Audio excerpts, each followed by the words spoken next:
This is a photograph of a slot canyon in Arizona by Peter Lick, who's an Australian photographer.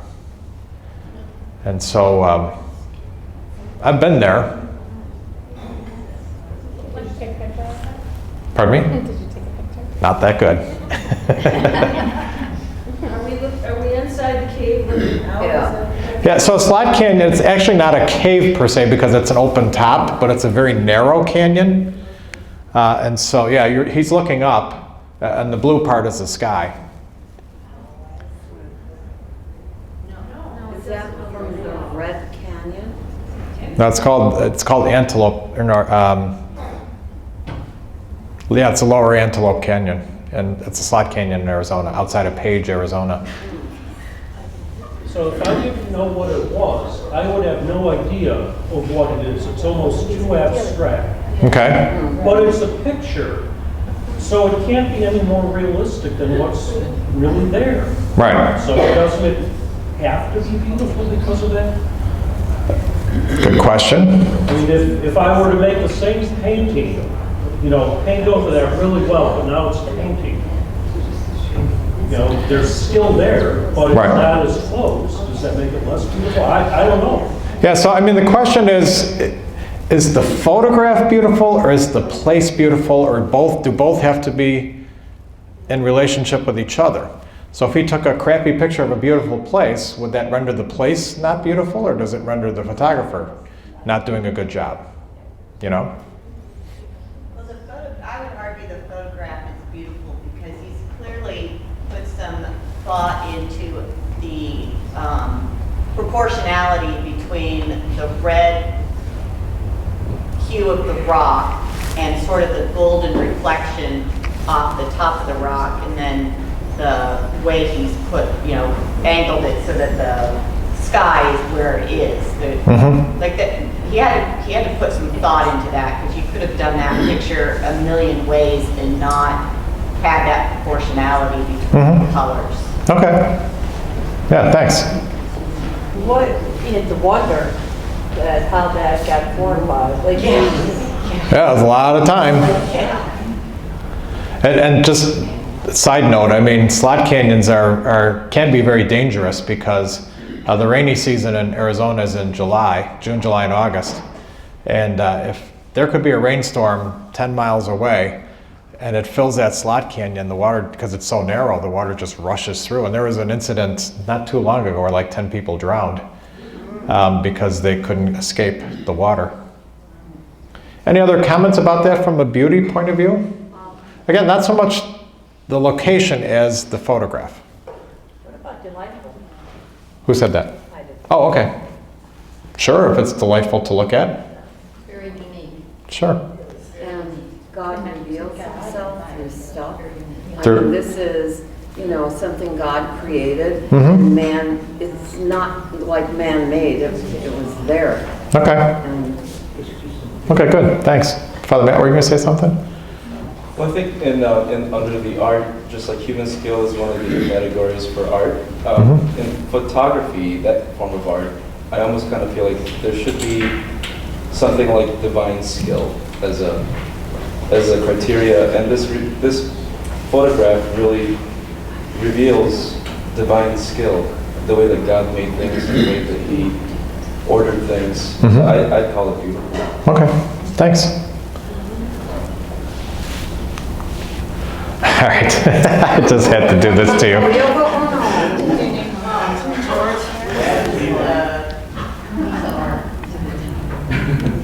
take me to the land of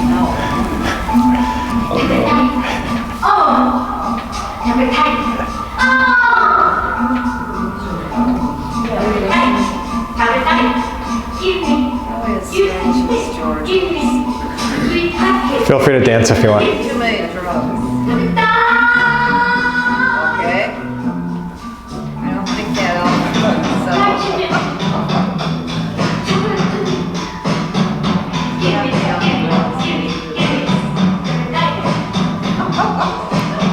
Human race. This human race. This was our race. Where we made love. Oye, All right. So now it's too bad Laura's not here because she could help us with this a little bit. But this is obviously a musical piece. It's very apt that I think it's called Take Me to the Land of Hell. But I have no idea what Tabatai means. I didn't bother to look it up. But what do you think? Okay, why? It's like a three-legged dog, it's just missing so much.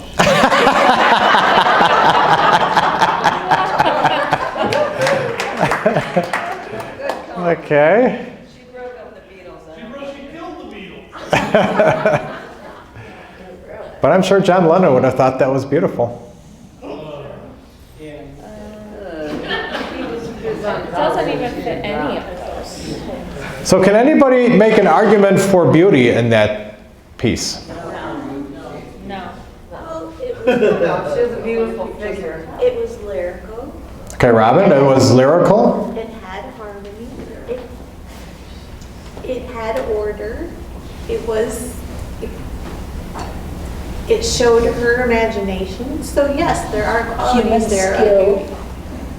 And it's subjective. Everything you guys are saying is subjective. Because you didn't like it. You're not being objective. Well, we're trying. Well, I didn't hear the actual order or the harmony or that there was any concrete beat structure to it because she kept changing it up as it went through. So that from my objective standpoint, it still didn't sort of fit with that. Okay. So, but I hear what you're saying, Robin. And it seemed rather harsh to me. And I don't see harshness up here as an opposite of beauty. But I guess, whoops, I think I ran out of battery. Hello? Okay. It means to live on. Pardon me? It means to live on. What does that mean, Bill?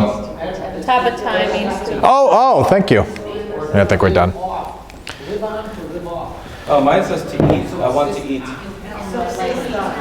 Oh, okay, thank you for looking it up. I was kind of in a hurry.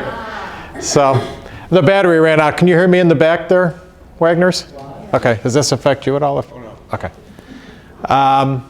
So let's move on. Oops, I guess I have to do this.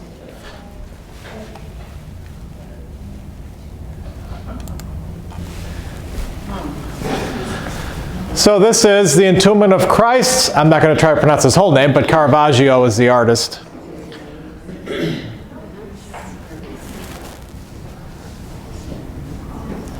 So let's look at that in terms of beauty.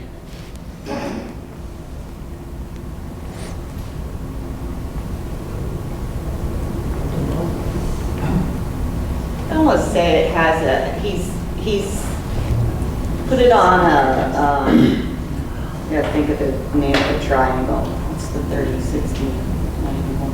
30-60. The 30-60-90 triangle with the right angle on the lower right hand and the hypotenuse running from the lower left to the upper right, because the painting almost pulls you up to the upper right hand corner where you have the woman who, I mean, you could go, she's distressed, but she's also distressed to God, if you want to look at it that way.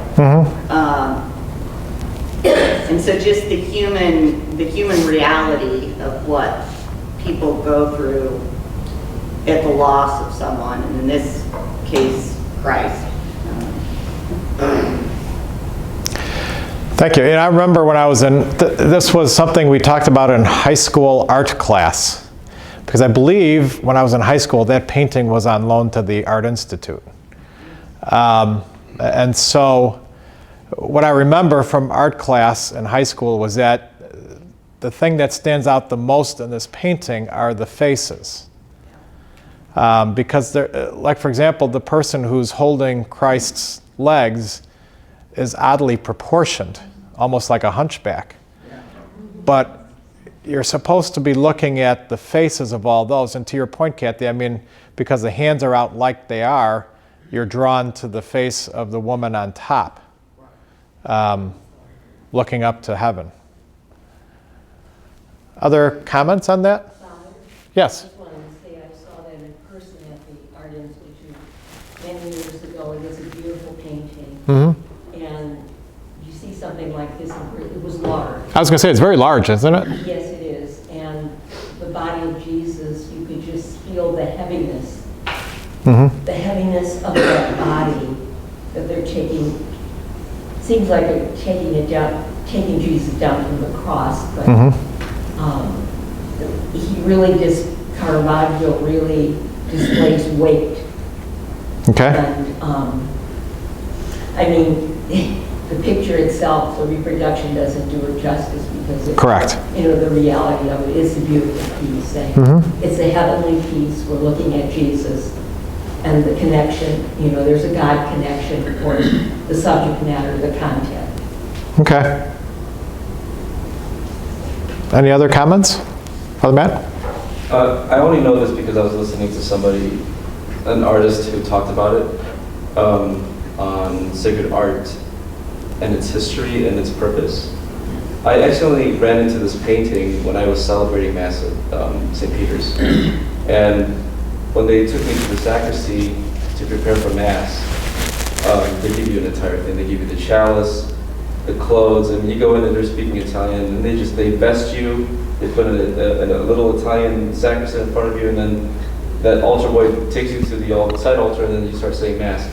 But there was all of these amazing side altars in the sacristy, and that painting is on top of it, in one of them. The original or a reproduction? I imagine everything that's in there is original. Wow. And it probably was not originally meant to stay there, but it was there. Wow. But its original purpose was to be on top of an altar. So when he was commissioned to paint this, Caravaggio, he, according to this art historian, broke all the rules of the current art form, which is to never leave space empty in the painting. And he created all this empty, dark space because he wants you to focus on the movements of the light and then the angles, as kind of Kathy was mentioning, it kind of has an up and down movement. Because our Lord's finger goes down toward where the painting should end, but his finger goes over the edge of that little cliff. Because right below it, where there's a space underneath in the black, that's where the hands of the priest would be when he's elevating the host. Wow, okay. That was its original purpose. Yeah, interesting. Okay, any other principles that anybody wants to apply in terms of beauty? It's beautiful. Okay, thanks. This is the Cathedral of Our Lady of the Angels in Los Angeles, California. And this was constructed recently at great cost. I can't remember exactly how many millions of dollars. But it's within the last 10 years, I want to say, that it's been constructed.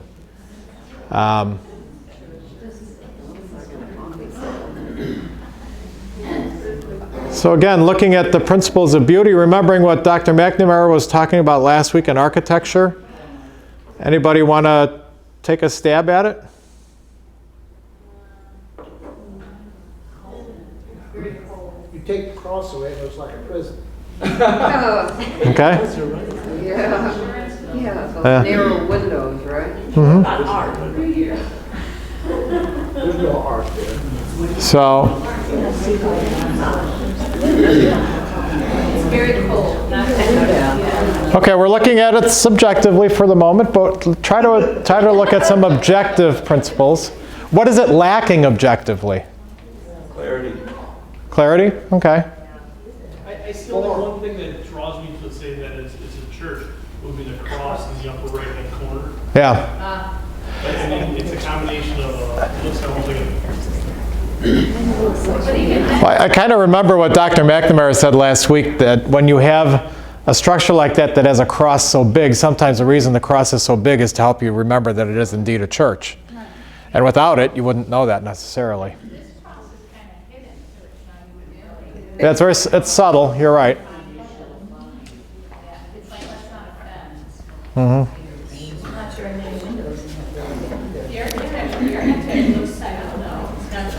Yeah, you're right. It doesn't have a lot of natural light coming in. It's so angular. It's so angular. Yeah, I'm used to having dome-like churches. right.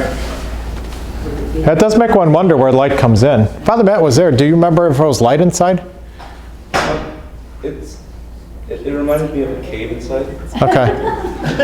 Do you think that was intentional, perhaps?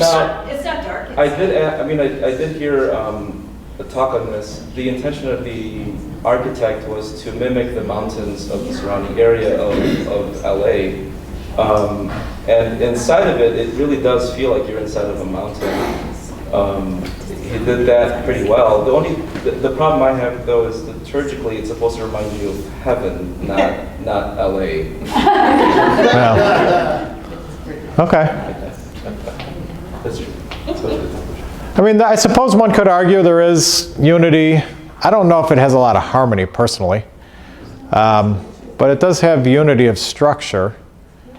Well, it's kind of hard to appreciate from a flat photograph. True. Who said that? Oh, yeah. It does take its cues from the local landscape, from the desert. I mean, this isn't Western Europe or Right. Chicagoland, so they designed and built something that mattered locally. That's where they're Yeah, trees. you're right. We haven't talked a lot. Mission Bell there. Right. We haven't talked a lot about color, but you're right in terms of the color is sandy color, which would, Father Matt's point, kind of call you to mountainous or deserty kind of environments. If someone was building a church, or if you were building a church and someone suggested this design, what would you say? Personally, Yeah. I'd say no, thank you. So, I agree with that.